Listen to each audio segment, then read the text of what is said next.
रोटी के प्रकार। पढ़ना जरूर।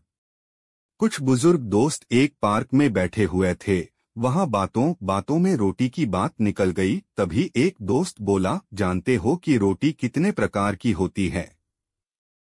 किसी ने मोटी पतली तो किसी ने कुछ और ही प्रकार की रोटी के बारे में बतलाया। तब एक दोस्त ने कहा कि नहीं दोस्त, भावना और कर्म के आधार से रोटी 4 प्रकार की होती है।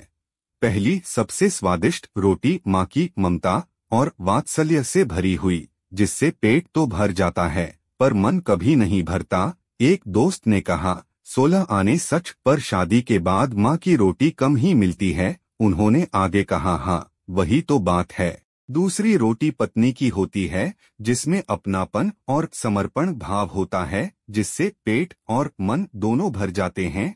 क्या बात कही है यार, ऐसा तो हमने कभी सोचा ही नहीं। फिर तीसरी रोटी किसकी होती है?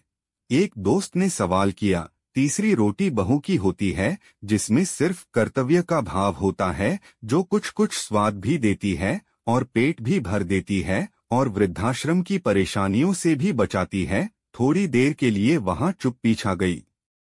लेकिन ये चौथी रोटी कौन सी होती है? मौन तोड़ते हुए एक दोस्त ने पूछा। चौथी रोटी नौकरानी की होती है, जिससे ना तो इंसान का पेट भरता है न ही मन तृप्त होता है, और स्वाद की तो कोई गारंटी ही नहीं है। तो फिर हमें क्या करना चाहिए?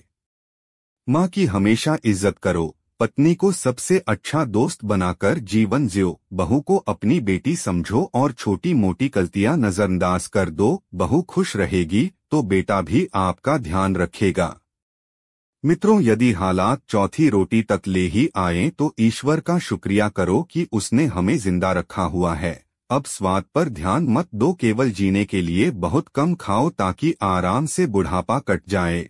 और सोचो कि जय जय श्री राम।